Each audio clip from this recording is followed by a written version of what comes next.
So I'm going to tackle this one before it gets too far out of hand, because we have a history of these types of events taking on a life of their own once the media, both mainstream and alternative on both sides, do their part in spreading paranoia and panic.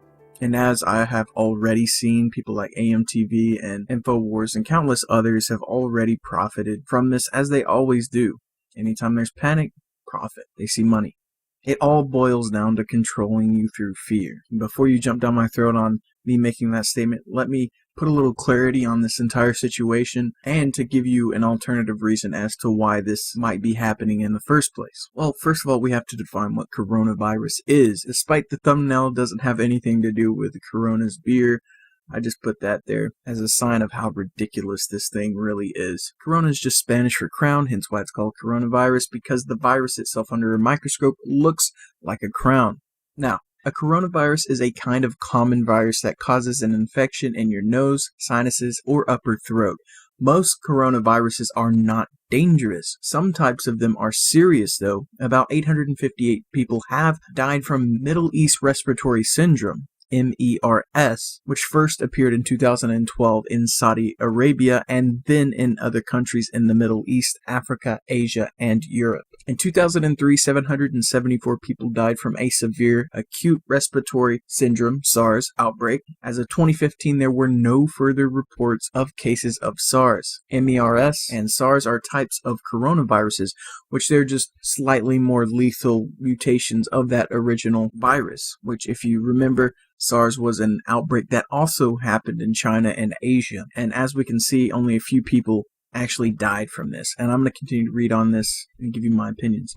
But in early January 2020, the World Health Organization identified a new type, 2019 novel coronavirus, also known as 2019-nCoV, in China. By late January, there were 300 confirmed cases in China and a death count that was still in the single digits, but they note that it was rising. Often, a coronavirus causes upper respiratory infection systems like a stuffy nose, cough, or sore throat.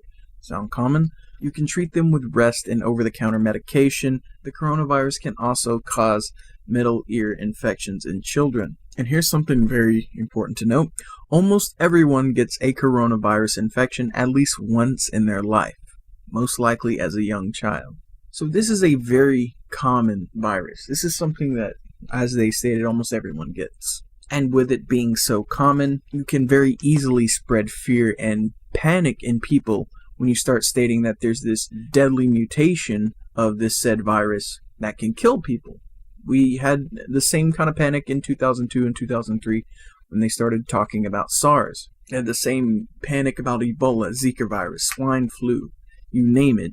They're all variations of a common virus or disease, and they just blow it exponentially out of proportion. Now, to give you an example, SARS is almost non-existent now, at least in the United States.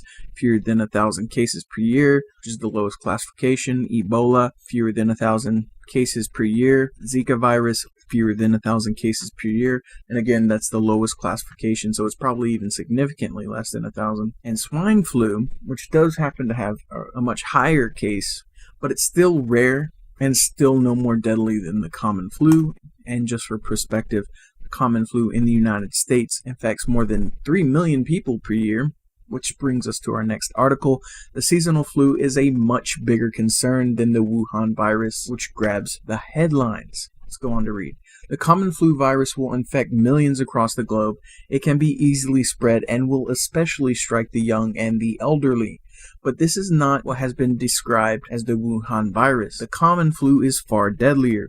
The common flu causes up to 5 million cases of severe illness worldwide and kills up to 650,000 people every year, according to the World Health Organization. The Centers for Disease Control and Prevention estimates that so far this season, there has been at least 15 million flu illnesses for the 2019-2020 season, 140,000 hospitalizations, and 8,200 deaths in the U.S. alone. So again, a far more deadly virus and a far more common one. Now here's another thing to note about coronavirus. The virus seems to have a 3% mortality rate. However, this could be an overestimate since there may be a far larger pool of people who have been infected by the virus but have not suffered severe enough symptoms to attend hospital and so have not been counted in the data. This is very important. This is a very new thing. And as we already stated, the symptoms are so common with other flus other than coronavirus itself, which we've already stated isn't particularly deadly, it's only the mutation. And with it being so common, you're going to have over-reporting for several weeks to months because that's how long it takes for this thing to cycle. This is what we're going to have during the next month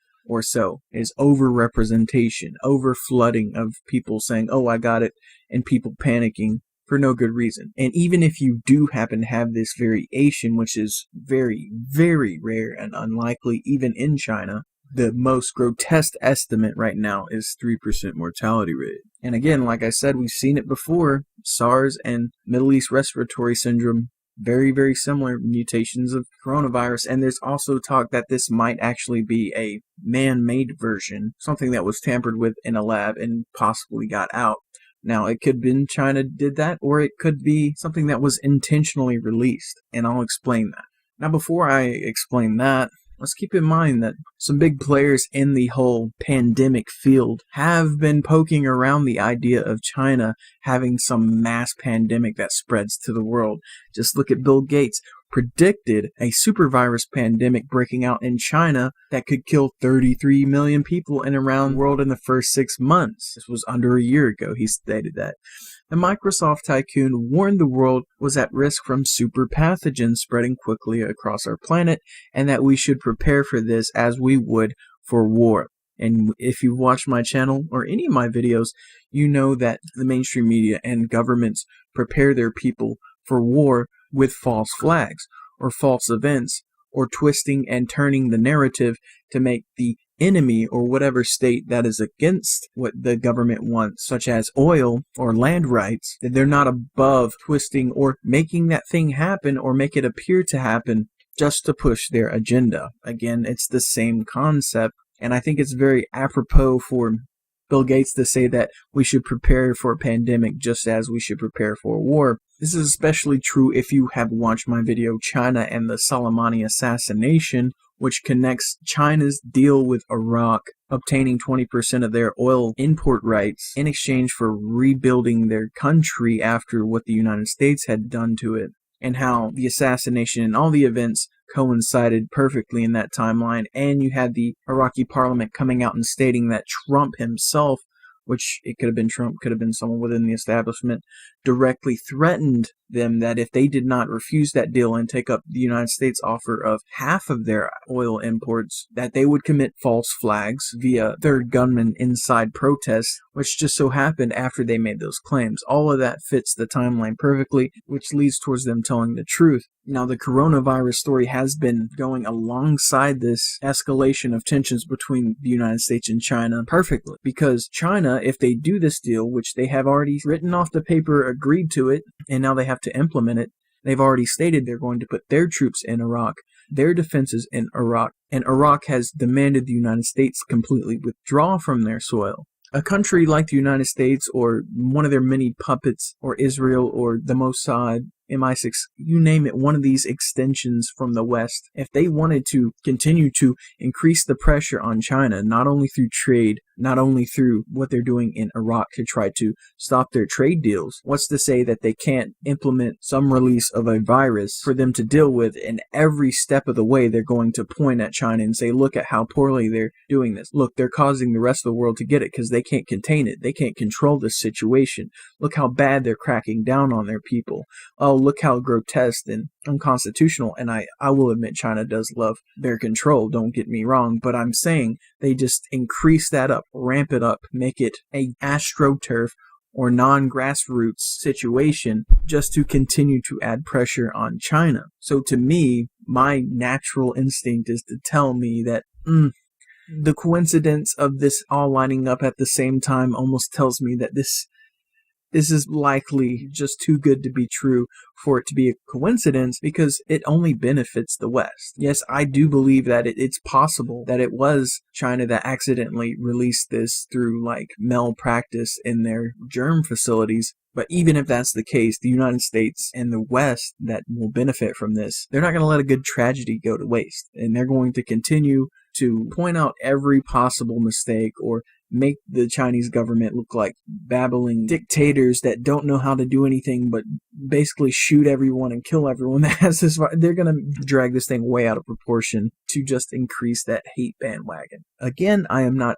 holding China free of any criticism, but we have to keep this thing in perspective. Who is the one that's actually causing these wars in the Middle East and around the world? It's not China. For all their flaws, China is not the one waging all these wars. It's the West. It's the United States. It's Israel. It's the ones that benefit. And just another random piece of information that I touched on in a prior video is that, remember, the U.S. is not above using chemical and biological warfare. Just remember that they supplied germs to Iraq in the 80s so they could use it against the Iranians. You got to remember this, including the West Nile virus, which is down here, and you can check that out in the link. They were supplying them with that and the equipment and materials to make chemical weapons in those facilities so they could use it against the Iranians and the Kurds, which happened as well. We have to consider these possibilities, but nonetheless, don't fall into the fear.